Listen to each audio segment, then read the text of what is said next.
करे का जिला चालू कब बोलिया बाजार में भेटालू करे का जिला चालू करे का जिला चालू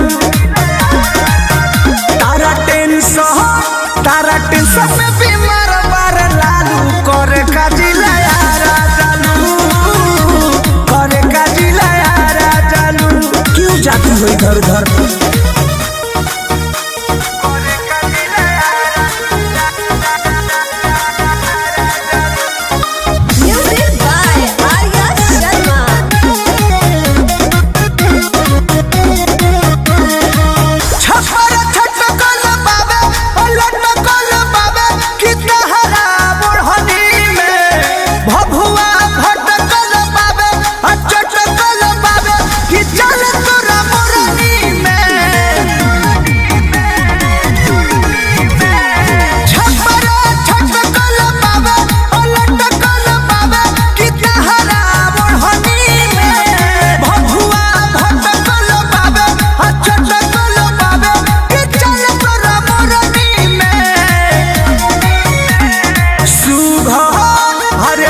घर सिवान के सहालू करे का जिला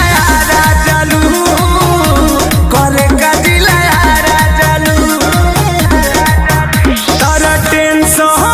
तारा टेंशन में बीमार पड़े लालू करे का जिला चालू करे का जिला चालू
करे का जिला